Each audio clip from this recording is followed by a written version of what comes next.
ಇವತ್ತು ನಿಮ್ಮ ಸಹಕಾರದಿಂದ ಇವತ್ತು ಕರ್ಕೂರು USS ಅನ್ನು ವ್ಯವಸ್ಥಿತವಾಗಿ ಹಿಂದೆನೂ ಕೂಡ ನನಗೆ ಒಂದು ಬಾರಿ ಅಧ್ಯಕ್ಷರಾಗಿ ಆಯ್ಕೆ ಮಾಡಿದ್ರಿ. ನಿಮ್ಮೆಲ್ಲ ಸಹಕಾರದಿಂದ ಇವತ್ತು ಒಂದು ಒಳ್ಳೆ ಕಟ್ಟಡವನ್ನ ಕಟ್ಟಲಿಕ್ಕೆ ಸಹಕಾರ ಕೊಟ್ರಿ. ಮತ್ತೆ ಸಂಘ ಸಾಕಷ್ಟು ನಷ್ಟದಲ್ಲಿತ್ತು.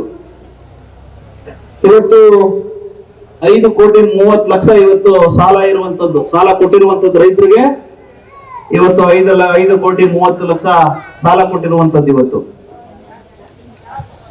ಸಂಘ ಹೆಚ್ಚು ಕಮ್ಮಿ 25-26 ಲಕ್ಷ ನಾವು ಬಂದಂತ ಸಂದರ್ಭದಲ್ಲಿ ನಷ್ಟದಲ್ಲಿತ್ತು ಸಂಘ.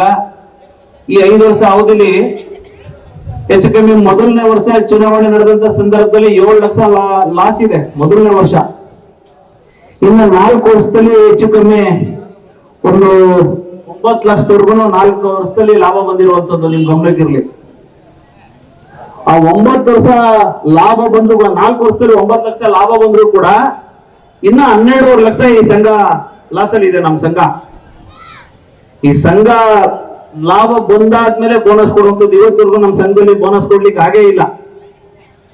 ಯಾಕೆಂದ್ರೆ ಇವತ್ತು ಸಂಘ ಸಾಲ ಕೊಟ್ಟಿದ್ದು ನಾನು ಬಂದಂತ ಸಂದರ್ಭದಲ್ಲಿ 1 ಕೋಟಿ ಇತ್ತು.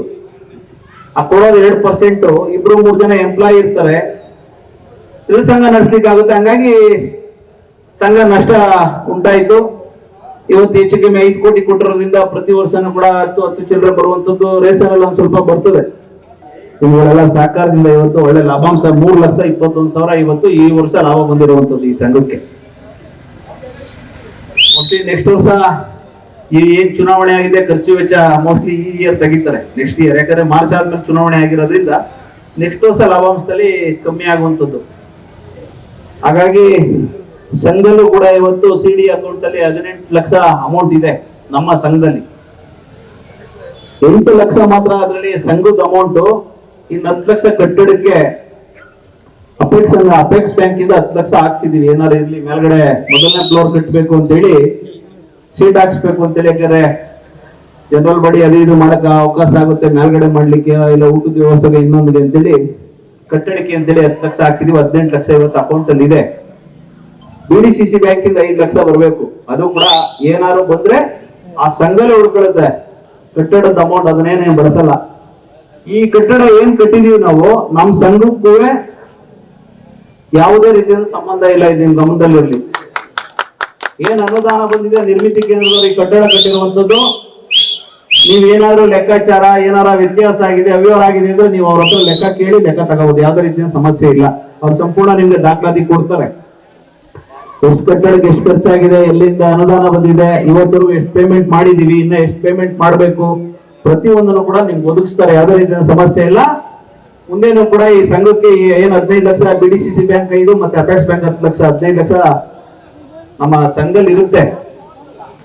ಮೇಲ್ಗಡೆ ಕಟ್ಟಡಕ್ಕೆ ಸೀಟ್ ಹಾಕ್ಸ್ಬೇಕು ಅಂತ ಏನಂತ ಇದೀವಿ. ಅದಕ್ಕೆ ಏನಾದ್ರೂ ಮಂಜುನಾಥ್ ಅವರು ಮೊನ್ನೆ ರಿಕ್ವೆಸ್ಟ್ ಮಾಡಿದ್ವಿ, ಬಿಲ್ಡಿಂಗ್ ಉದ್ಘಾಟನೆ ಸಂಬಂಧದಲ್ಲಿ ರಿಕ್ವೆಸ್ಟ್ ಮಾಡಿದ್ವಿ, ಮೇಲ್ಗಡೆ ಸೀಟ್ ಹಾಕ್ಸ್ಕೊಡಿ ಅಂತೇಳಿ. ನೋಡುವ ಎಷ್ಟು ಅನುದಾನ ಕೊಟ್ಟರೆ ಸಂಪೂರ್ಣವಾಗಿ ಅವರು ಅನುದಾನದಲ್ಲೇ ಮಾಡಿಸುವಂತ ಕೆಲಸ ಮಾಡ್ತೇವೆ. ಇಲ್ಲ ಅದು 15 ಲಕ್ಷ ಇರ್ತದೆ, ಅದನ್ನ ಮಾಡ್ತೇವೆ. ಮತ್ತೆ ಈ ಕಾಂಪೌಂಡ್ ಏನಿದೆ, ಈ ಕಾಂಪೌಂಡ್ ಅನುದಾನ ಇದೆ, ಪ್ರೆಸೆಂಟ್ ರೆಡಿ ಇದೆ. ಅದನ್ನ ಈ ಪಕ್ಕದಲ್ಲೇ ನಾವು ಬಂಕ್ಗೆ ಜಾಗ ಕೊಟ್ರೆ ಬಂಕ್ ಮಾಡ್ಬೇಕು ಅಂತೇಳಿ ಇಲ್ಲಿ ಮುಖಂಡರು ಮತ್ತೆ ನಮ್ಮ ನಿರ್ದೇಶಕರಿಗೆ ಗಮನಕ್ಕೆ ತಂದಿದ್ದೇವೆ. ಆದಷ್ಟು ಜಲ್ದಿ ಕ್ಲಿಯರ್ ಮಾಡಿ, ಇಲ್ಲಾಂದ್ರೆ ಜಾಗ ಕೊಡೋದಿಲ್ಲ ಅಂದ್ರೆ ಕಾಂಪೌಂಡ್ ವ್ಯವಸ್ಥೆ ಮಾಡ್ಬಿಡ್ತೀವಿ. ಆ ಉದ್ದೇಶ ಕಾಂಪೌಂಡ್ ಕಟ್ಟರು ವ್ಯತ್ಯಾಸ ಆಗುತ್ತಲ್ಲ ಅಂತೇಳಿ ಕಾಂಪೌಂಡ್ ನ ನಿಲ್ಸಿದೀವಿ. ಇದನ್ನ ನೋಡುವ ಮಾತಾಡ್ತವ್ರು ಏನಾಗುತ್ತೆ ಅಂತೇಳಿ. ಇವಾಗ ಸದ್ಯಕ್ಕೆ ಅವಕಾಶ ಇರೋದು ಒಂದೇ, ಏನಾರ ಒಂದು ಇನ್ಕಮ್ ಬರ್ಬೇಕು ಅನ್ನೋದಾದ್ರೆ ಅದೊಂದು ಬಂಕ್ ಮಾಡೋದು ಸ್ವಲ್ಪ ಇನ್ಕಮ್ ಬರ್ಬೋದು. ಇಲ್ಲಾಂದ್ರೆ BDCC ಬ್ಯಾಂಕ್ ಮೇಲ್ಗಡೆ ಬ್ರಾಂಚ್ ಬರುತ್ತೆ, ಮೋಸ್ಟ್ಲಿ ಅಪ್ರೂವಲ್ ಆಗಿದೆ. ಮೋಸ್ಟ್ಲಿ ನಬಾರ್ಡ್ ಹೋಗಿದೆಯಲ್ಲಮ್ಮ, ಎಷ್ಟು ದಿನ ಆಗುತ್ತೆ? ಮೋಸ್ಟ್ಲಿ ಇವಾಗ ಡಿಸೆಂಬರ್ 7ನೇ ತಾರೀಕು ಎಲೆಕ್ಷನ್ ಇರೋದ್ರಿಂದ ಅದಾದ್ಮೇಲೆ ಮೋಸ್ಟ್ಲಿ ಮೇಲ್ಗಡೆ ಸಬ್ ಬ್ರಾಂಚ್ BDCC ಬ್ಯಾಂಕ್. ನೀವೇನ್ ಚನ್ನಪಣ್ಣಕ್ಕೆ ಹೋಗ್ತೀರಿ, ಕೋಡಂಬಡಿಗೆ ಹೋಗ್ತೀರಿ, ಕೋಡಂಬಡಿಗೆ ಹೋಗ್ಬೇಕಾಗಿಲ್ಲ ನೀವು, ಏನಿದ್ರು ಇಲ್ಲೇ ಮೇಲ್ಗಡೆನೆ ಆಗುತ್ತೆ ಅದು. ಆದಷ್ಟು ಜಲ್ದಿ ಚುನಾವಣೆ ಆದ್ಮೇಲೆ ಉದ್ಘಾಟನೆ ಆಗುತ್ತದು. ಇಷ್ಟು ವ್ಯವಸ್ಥಿತವಾಗಿ ಇವತ್ತೆಲ್ಲ ಆಡಳಿತ ಮಂಡಳಿಯವರು ಮಾಡಿದ್ದಾರೆ.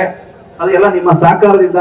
ನಮ್ಮ ಮುಂದಿನ ದಿನಗಳಲ್ಲಿ ಯಾವ ರೀತಿ ಅನುಕೂಲ ಆಗುತ್ತೆ, ಏನ್ ಮಾಡ್ಬೋದು ನಮ್ಗೇನು ಗೊತ್ತಿಲ್ಲ. ಜಾಗ ಇದ್ರೆ ಬೇರೆ ಬೇರೆ ರೀತಿ ಡೆವಲಪ್ಮೆಂಟ್ ಮಾಡ್ಬೋದು. ಈ ಕಮರ್ಷಿಯಲ್ ಯೋಚನೆ ಮಾಡುವ, ಬಂಕ್ ಏನಾರು ಆಗಲ್ಲ ಅಂದ್ರೆ ಕಮರ್ಷಿಯಲ್ ಮಾಡಕ್ಕೆ ಪ್ಲಾನ್ ಮಾಡುವ.